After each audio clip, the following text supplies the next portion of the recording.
देवाय ॐ अज्ञानतिमिरान्धस्य ज्ञानाञ्जनशलाकया चक्षुर्मिलितं येन तस्मै श्रीगुरुवे नमः। श्रीचैतन्यमनोहं भीष्टं स्थापितं येन भूतले स्वयं रूप कदा मह्यं ददाति स्वपदान्तिकं। वन्देह श्रीगुरु श्रीयुतपदकमलं श्रीगुरून् वैष्णवासा श्रीरूपं सागरजातं सगण रघुनाथान्वितं तं सजीवं सावधेतं सावधूतं परिजनसहितं कृष्ण चैतन्य देवं श्री राधा कृष्ण पादान सगण ललिता श्री विशाखान् वित्वाश। हे कृष्ण करुणा सिंधो दीनबंधो जगतपते गोपेश गोपिका कांत राधा कांत नमोस्तुते। तप्त कांचन गौरांगे राधे वृंदावनेश्वरी वृषभानुसुते देवी प्रणमामि हरिप्रिये। वाञ्छाकल्पतरुभ्यश्च कृपा सिन्धुभयश्च पतितानां पावनेभ्यो वैष्णवेभ्यो नमो नमः। जय श्री कृष्ण चैतन्य प्रभु नित्यानंद श्री अद्वैत गदाधर श्रीवासादि गौर भक्तवृंद। हरे कृष्णा कृष्णा कृष्णा हरे हरे हरे राम राम राम हरे हरे। नमः ओं विष्णुपादाय कृष्णपृष्ठाय भूतले श्रीमते भक्तिवेदांता स्वामिनेति नामिने। नमस्ते सरस्वते देवे गौरवाणी प्रचारिणे निर्विशेष शून्यवादी पाश्चात्यदेशतारिणे। जय Shri Krishna. Haribol. Thank you so much, Prabhu. Thank you.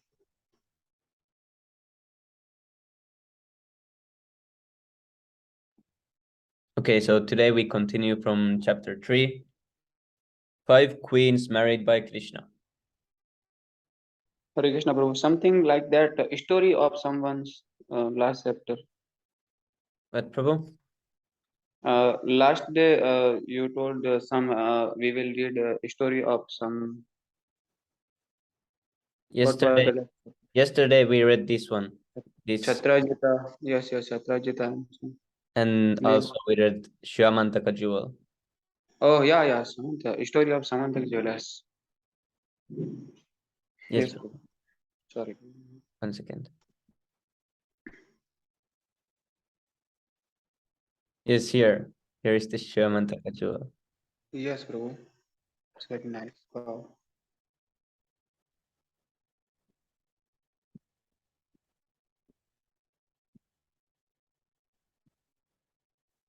Haribo. Okay. There was a great rumor that the 5 Pandava brothers, along with their mother Kunti, had under the plan of Dhritarashtra died in a fire accident in the house of Shelak in which they were living.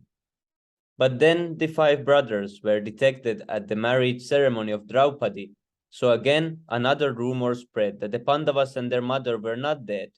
It was a rumor, but actually it was so. They returned to their capital city, Hastinapura, and people saw them face to face. When this news was carried to Krishna and Balaram, Krishna wanted to see them personally, and therefore Krishna decided to go to Hastinapura. This time, Krishna visited Hastinapura in a state as a royal prince, accompanied by his commander-in-chief, Yuyudhana, and by many other soldiers. He had not actually been invited to visit the city, yet he went to see the Pandavas out of his affection for his great devotees. He visited the Pandavas without warning, and all of them got up from their respective seats as soon as they saw him. Krishna is called Mukunda because as soon as one comes in constant touch with Krishna or sees him in full Krishna consciousness, one immediately becomes freed from all material anxieties. Not only that, but immediately becomes blessed with all spiritual bliss. On receiving Krishna, the Pandavas became very enlivened, just as if awakened from unconsciousness or from loss of life. When a man is lying unconscious, his senses and the different parts of his body are not active, but when he regains his consciousness, the senses immediately become active. Similarly, the Pandavas received Krishna as if they had just regained their consciousness, and so they became very much enlivened. Lord Krishna embraced every one of them, and by the touch of the Supreme Person of Godhead, the Pandavas immediately became freed from all reactions of material contamination, and therefore they were smiling in spiritual bliss. By seeing the face of Lord Krishna, everyone was transcendently satisfied. Lord Krishna, although the Supreme Person of Godhead, was playing the part of an ordinary human being, and thus he immediately touched the feet of Yudhishthira and Bhima because they were his two older cousins. Arjuna embraced Krishna as a friend of the same age, whereas the two younger brothers, namely Nakula and Sahadeva, touched the lotus feet of Krishna to show him respect. After an exchange of greetings according to the social etiquette befitting the position of the Pandavas and Lord Krishna, Krishna was offered an exalted seat. When he was comfortably seated, the newly married Draupadi, young and very beautiful in her natural feminine gracefulness, came before Lord Krishna to offer her respectful greetings. The Yadavas, who accompanied Krishna to Hastinapura, were also very respectfully received, specifically Satyaki or Yuyudhana was also offered a nice seat.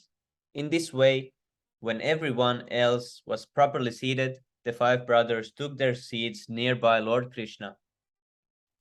After meeting with the five brothers, Lord Krishna personally went to visit Srimati Kunti Devi, the mother of the Pandavas, who was also the paternal aunt of Krishna. In offering his respect to his aunt, Krishna also touched her feet. Kunti Devi's eyes became wet, and in great love she feelingly embraced Lord Krishna. She then inquired from him about the well-being of her paternal family members, her brother Vasudeva, his wife, and other members of the family. Similarly, Krishna also inquired from his aunt about the welfare of the Pandava families. Although Kunti Devi was related to Krishna by family ties, she knew immediately after meeting him that he was the Supreme Personality of Godhead. She remembered the past calamities of her life and how, by the grace of Krishna, the Pandavas and their mother had been saved. She knew perfectly well that no one without Krishna's grace could have saved them from the fire accident designed by Dhritarashtra and his sons. In a choked up voice, she began to narrate before Krishna the past histories of their life.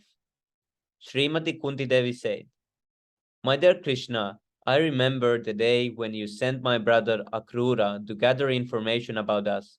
This means that you always remember us automatically. When you sent Akrura, I could understand that there was no possibility of our being put into danger. All good fortune in our life began when you sent Akrura to us. Since then, I have been convinced that we are not without protection.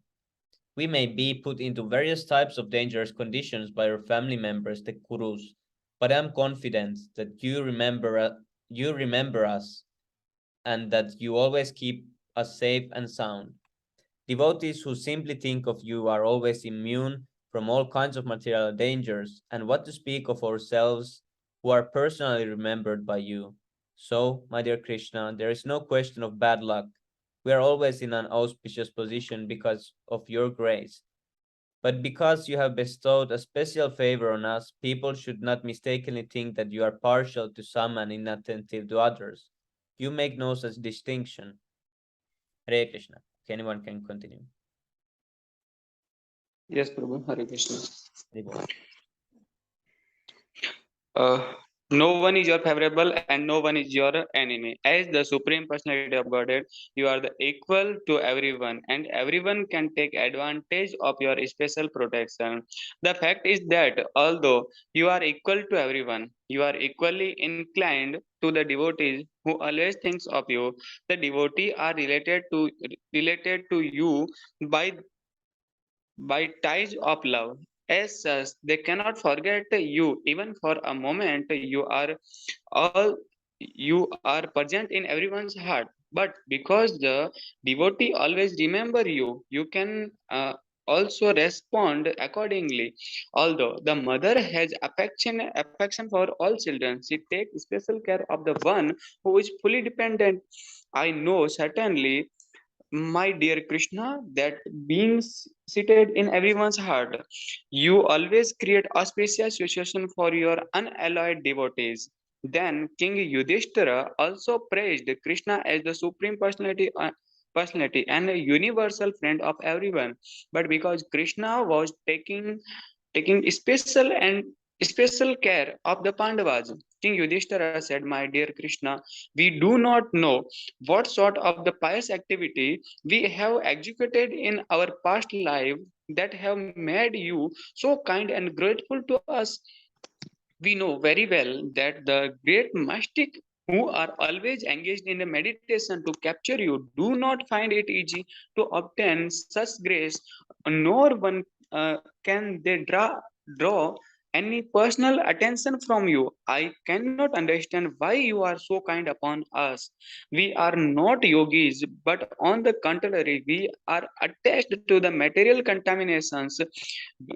We are householder dealing in politics, worldly affair. I do not know why you are so kind upon us. Being requested by the King Yudhishthira, Krishna agreed to stay in Hastinapura for 4 months during the rainy season. The 4 months of the rainy season are called Chaturmasya. During this period, the generally itinerant preachers and brahmanas stop at a certain place and live under rigid regulative principle. Through the Lord Krishna is above all regulative principle, he agreed to stay at the Hastinapura out of the affection for the Pandavas. Talk, Taking this opportunity of Krishna's residence in Hastinapura, all the citizens of the town got the privilege of seeing him now and then, and thus they merged into transcendental bliss simply by seeing Lord Krishna eye to eye. One day, while Krishna was staying with the Pandavas, he and Arjuna prepared themselves to go to the forest to hunt. Both of them sat down on this chariot, which flew a flag with a picture of Hanuman. Arjuna's special chariot is always marked with the picture of Hanuman's, and therefore his name is also Kapi Dhwaja. Kapi means Hanuman and Dhwaja means flag. Thus, Arjuna went to the forest with his bow and infallible arrows. He dressed himself with a suitable protective garments, for he was to practice killing many enemies.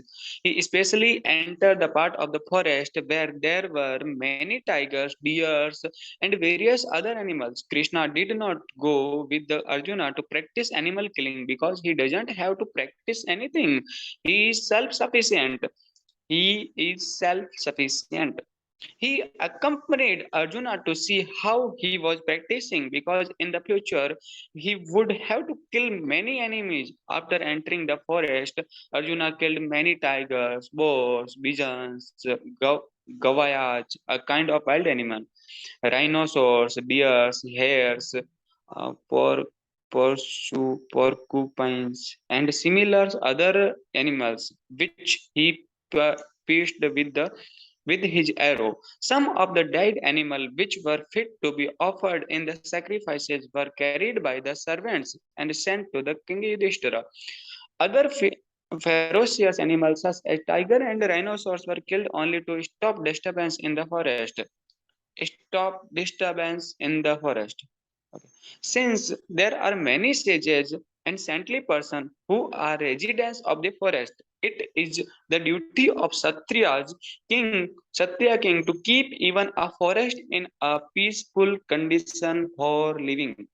Arjuna felt tired and thirsty from the hunting, and therefore he went to the bank of Yamuna along with Krishna. When both the Krishna, namely Krishna and Arjuna. Arjuna is sometimes called Krishna, as is Draupadi. Okay. Reached the bank of Yamuna, they washed their hand and feet and mouth and drank the clear water of the Yamuna. While they were resting and drinking water, they saw a beautiful girl of a marriable age walking alone on the bank of Yamuna. Krishna asked his friend his friend Arjuna to go forward and ask the girl who she was. By the order of Krishna, Arjuna immediately approached the girl who was very beautiful. She had an attractive body and nice glittering teeth and smiling face. Arjuna inquired, "My dear girl, you are so beautiful with your eyes." What? I will kept it. I'm reading right now. So yeah, yeah. Yes, yes. I will do. Yeah, yes. Arjuna inquired, "My dear girl, you are so beautiful with a raised breast. May I ask you who you are? We are surprised to see you loitering here alone. What is your purpose in coming here? We can guess only that you are searching after a suitable husband. If you don't mind, you can disclose your purpose. Purpose. I shall try to satisfy you." The beautiful girl was in river Yamuna personified. She replied, "Sir, I am the daughter of the sun god, and I am now performing penance and austerity to have Lord Vishnu as my husband. I think he is the supreme person, and I think he is supreme person and just suitable to come my husband. I disclose my desire thus because you wanted to know it." The girl continued, "My dear sir, I know you are the hero, Arjuna. So I am further say that I will not accept anyone as my husband beside Lord Vishnu, because he is the only protector of the all living entity. He is only protector of living entities. And the best hour of the liberation for all conditioned soul, I shall be thankful unto you if you pray to the Lord Vishnu to become pleased with me." The girl Yamuna, the girl Yamuna knew it well that Arjuna was a great devotee of the Lord Krishna, and that if he would pray Krishna, Krishna would never deny his request. To approach Krishna directly may sometimes be futile, but to approach Krishna through his devotee is sure to be successful. The further told Arjuna, "My name is Kalindi, and I lie within the water of the Yamuna. My father was kind enough to construct a special house for me within the water of the Yamuna, and I have vowed to remain in the water as long where it is remain in the water as long as I cannot find Lord Krishna." The message of the girl Kalindi was duly carried to the Krishna by although carried by the Arjuna, although Krishna, as the super soul of everyone's heart, knew everything. Without further discussion, Krishna immediately accepted Kalindi and asked her to sit down on the chariot. Then all of them approached King Yudhishthira. Then all of them approached King Yudhishthira. After this, Krishna was asked by the king Yudhishthira to help in constructing a suitable house to be planned by the great architect Vishwakarma. The celestial engineer in the heavenly kingdom, Krishna immediately called for the Vishwakarma, and he made him construct a wonderful city according to the desire of King Yudhishthira. When this city was constructed, Maharaj Yudhishthira requested Krishna to live with them a few days more in order to give them a pleasure of his association. Lord Krishna accepted the request of Maharaj Yudhishthira and remained there for many days more. In the meantime, Krishna engaged in the pastime of offering Kandava, Kandava forest, which belonged to the king Indra. Krishna wanted to give it to Agni, the fire god. Kandava forest continued many varieties of drugs, and Agni required to eat them for the rejuvenation. Agni, however, did not touch Kandava forest directly but requested Krishna to help him. Agni knew that Krishna was very much pleased with him because he had formerly given him a Sudarshana disc. So, in order to satisfy Agni, Krishna became the chariot driver of the Arjuna, and both went to the Khandava forest. After Agni had eaten up the Khandava forest, he was very much pleased. This time, He offered a specific bow known as Gandiva for white for white horses, one chariot, and an invincible choir with two specific arrows considered to be talismans, which had so much power that no warrior could counteract them. When the Khandava forest was being devoured by the fire god Agni, there was a demon of the name Maya who was saved by the Arjuna from the devastating fire. For this reason, the former demon became a great friend of Arjuna. And in order to please Arjuna, he constructed a nice assembly house within the city constructed by Vishwakarma.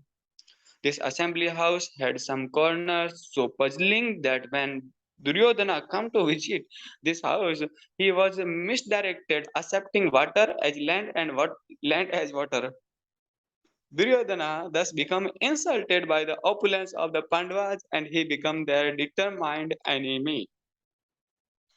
After a few days, Krishna took permission from the king Yudhishthira to return to the Dwarka. When he got permission, he went to his country accompanied by the Satyaki, the leader of the Yadus who were living in the Hastinapura with him. Kalindi also returned with the Krishna to Dwarka. After returning, Krishna consulted many learned astrologers to find the suitable moment at which to marry Kalindi. And then he married her with the great pomp. With great pomp. This marriage ceremony have much pleasure to the relatives of the both parties, and all of them enjoyed the great association. The king of the Avantipura, now known as Ujjain, were named Vinda and Anuvinda. Both kings were under the control of Duryodhana. They had one sister named Mitravinda, who was a very qualified, learned, and engaged, elegant girl. She was the daughter of one of Krishna's aunt. She wanted to select her as a husband. During the assembly for the selecting her husband, however, Krishna was present and he forcibly carried away Mitravinda in the presence of all the royal princes. Being unable to resist Krishna, the princes were left simply looking at each other. After this incident, Krishna married the daughter of the king of the Kosala. Kosala. The king of Kosala province was called Nagnajit. He was very pious and was a follower of the Vedic ritualistic ceremonies. His most beautiful daughter was named Satya. Sometimes Satya was called Nagnajiti. For she was the daughter of the king Nagnajit. The king Nagnajit wanted to give her hand of his daughter to any prince who could defeat seven very strong stalwart bulls maintained by him. No one is princely order could defeat the bulls maintained by him. No one is princely order could defeat by the seven bull, and therefore no one could calm and the hand of the Satya. The seven bulls were very strong and they could hardly bear even the smell of the any prince. Many princes approached the kingdom and try to subdue these bulls. But instead of controlling, this is my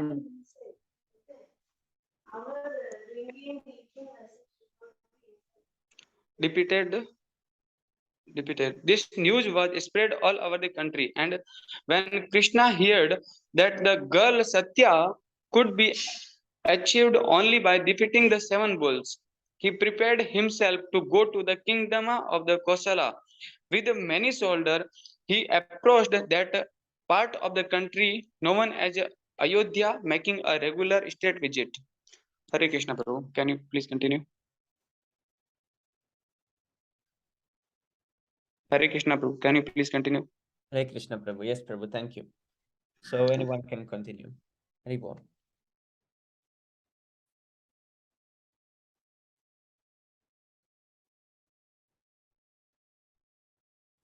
Hare When it was known to the king of Kosala that Krishna had come to ask the hand of his daughter, he became very pleased. With great respect and pomp, he welcomed Krishna to the kingdom. When Krishna approached him, he offered him a suitable sitting place and article for reception. Everything appeared to be very elegant. Krishna also offered him respectful obeisances, thinking him to be his future father in law. When Satya, the daughter of King Nagnajit, understood that Krishna himself had come to marry her, she was very much pleased that the husband of the goddess of fortune had so kindly come there to accept her. She had cherished the idea of marrying Krishna for a long time and was following the principles of austerities in order to obtain her desired husband. She then began to think, if I have performed any pious activities to the best of my capacity, and if I have sincerely thought all along to have Krishna as my husband, then Krishna may be pleased to fulfill my long cherished desire.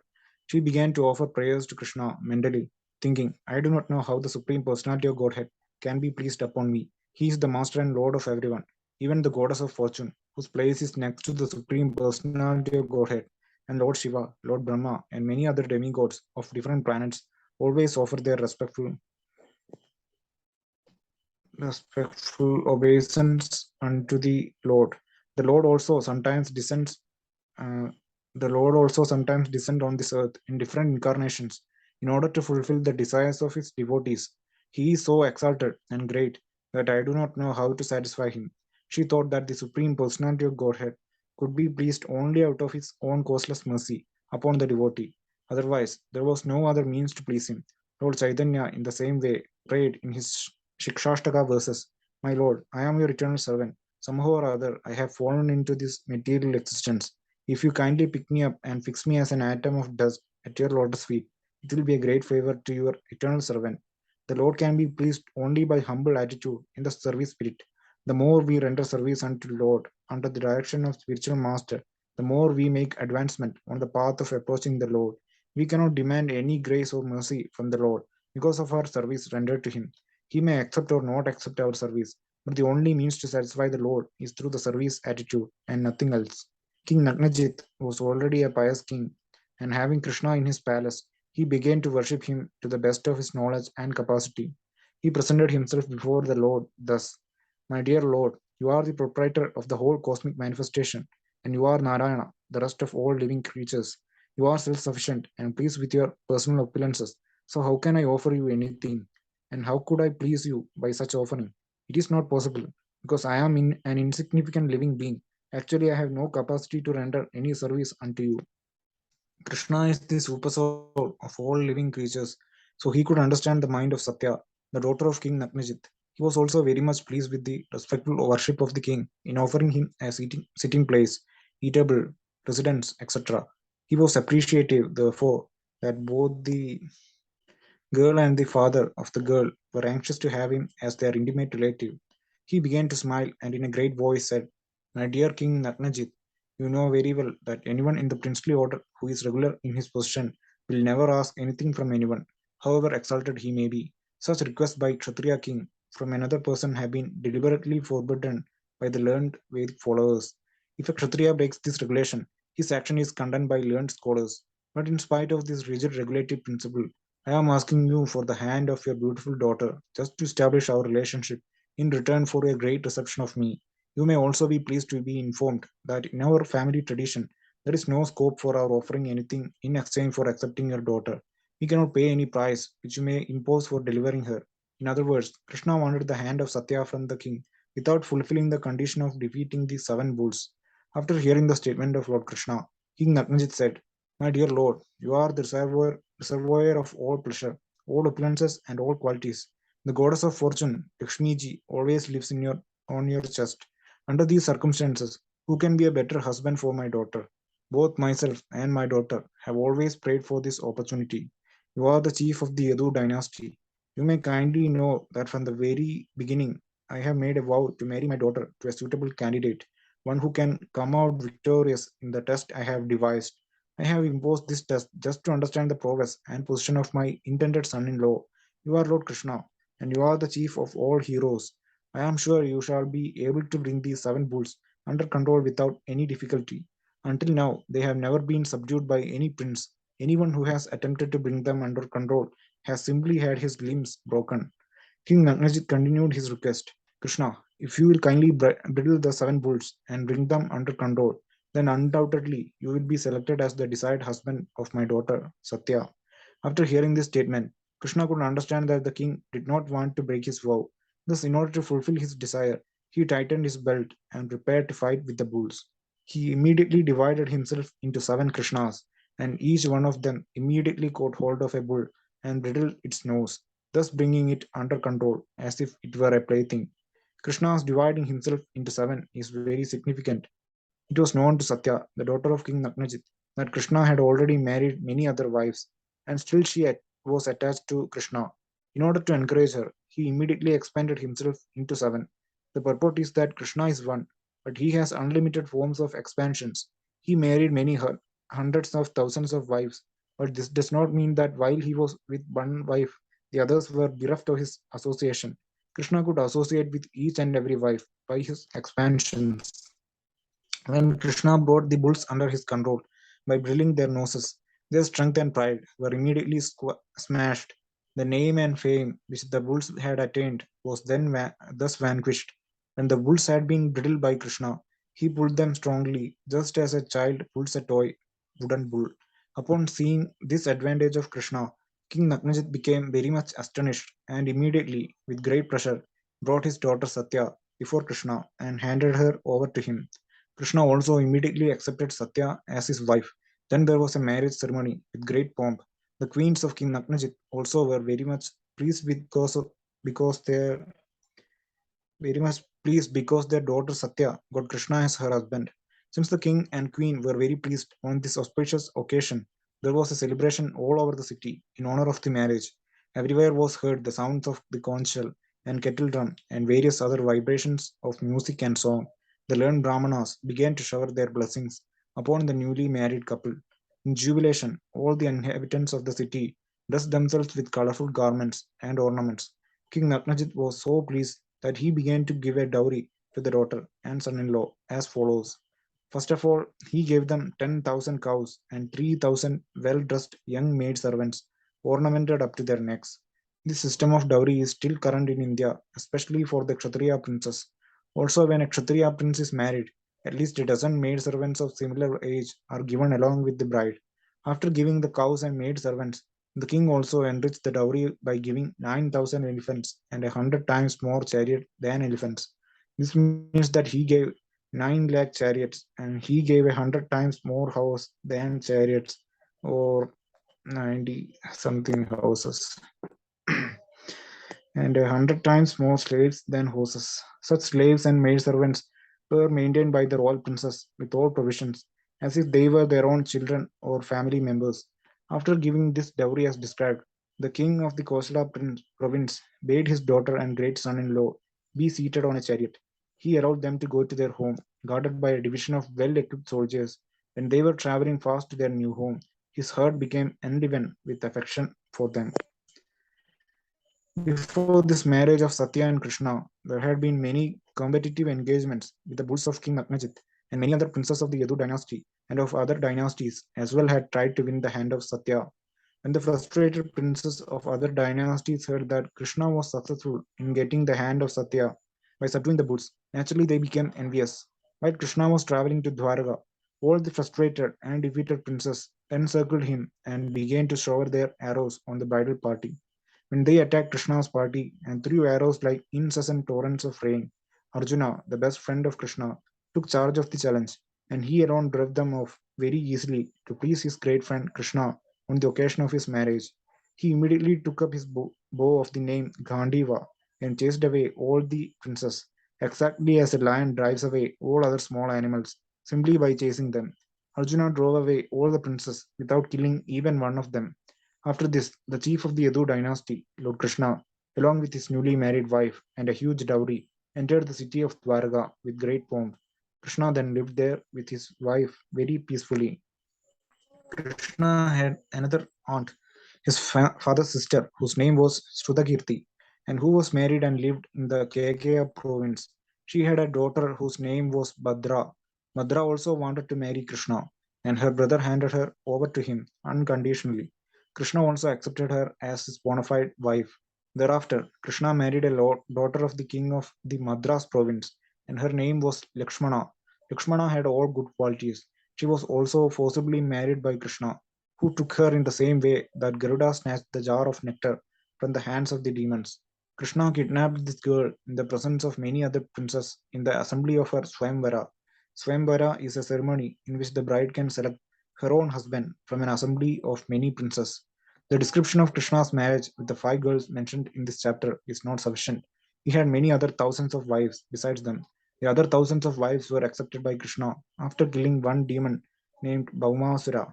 All these thousands of girls were held captive in the palace of Bhaumasura, and Krishna released them and married them. Thus ends the Bhaktivedanta purport of the second volume, third chapter of Krishna, five queens married by Krishna. Hare Krishna.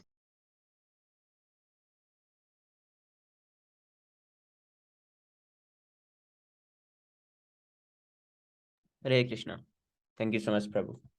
Okay, now let's go to 6 as the compares. Divo.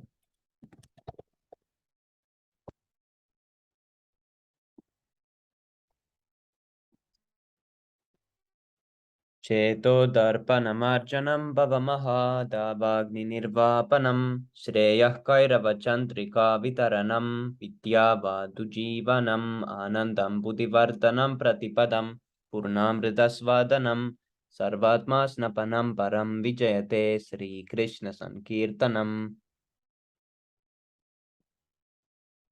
नाम्नाम् अकारि बहुधानि च सर्वशक्तिस् तत्रार्पितान्यमिता स्मरणेन काल एतादृशी तव कृपा भगवन्ममापि दुर्दैवमिदृशं हाजनिनानुरागा त्रिनाद अपि सुनिशेन तरोर अपि सहिष्णुना अमाननीया मानदेन कीर्तन्या सदा हरि न धनं न जनं न सुन्दरीं कवितां वा जगदीशकामये मम जन्मनि जन्मनीश्वरे भवताद्भक्तिरहैतुकी त्वयि ऐनन्दतनुज किङ्करं पतितां मां विषमे भवाम्बुधौ कृपया तव पादपङ्कज स्थितधूलिसदृशं विचिन्तय Pranjal Prabhu, please read next one. Pranjal Prabhu, unmute yourself and read next one. Haribo. Pranjal Prabhu, here. Rahul Prabhu, please read. नैनं गलद अश्रुधारया वदनं गद्गदहृदया गिरा पुलकैर्निचितं वपु कदा तव नाम ग्रहणे भविष्यति. Very nice.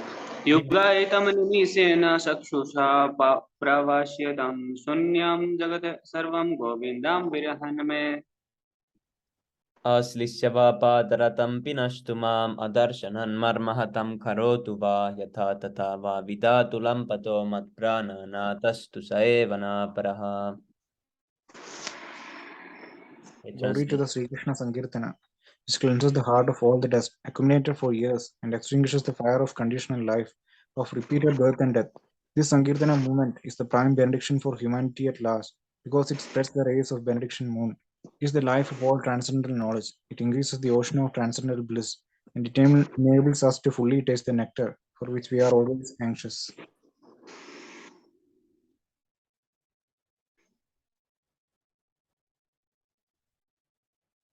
O my Lord, your holy name alone can render all benediction to the living beings.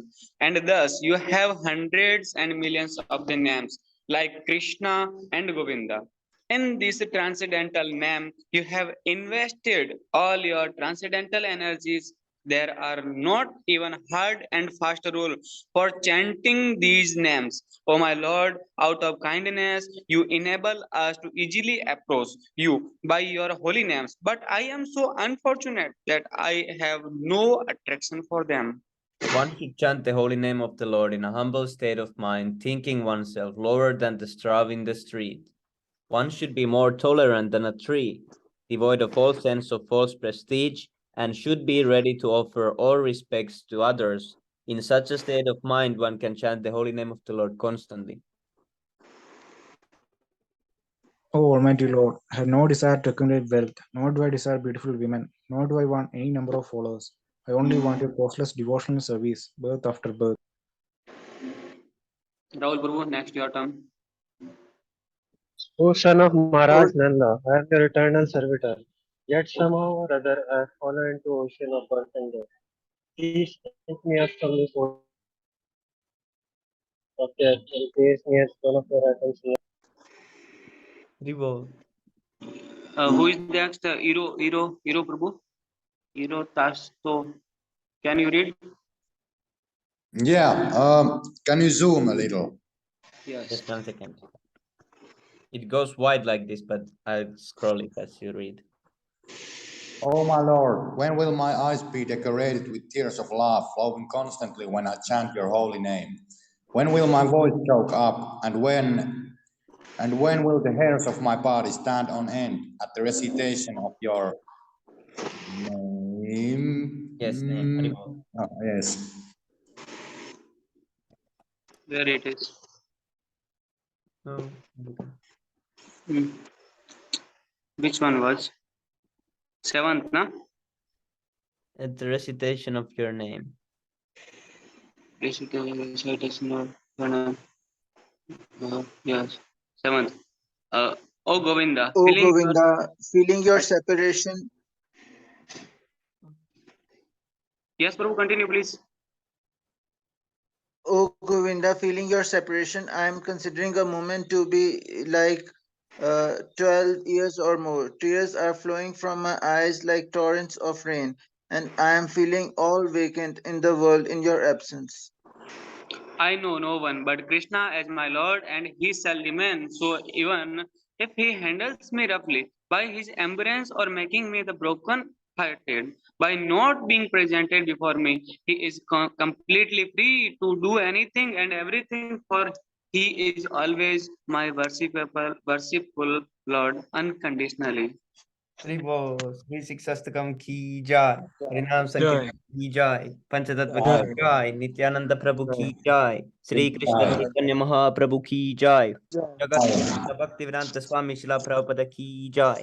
Nitai Gaur Premanande. Hari Hari Bol.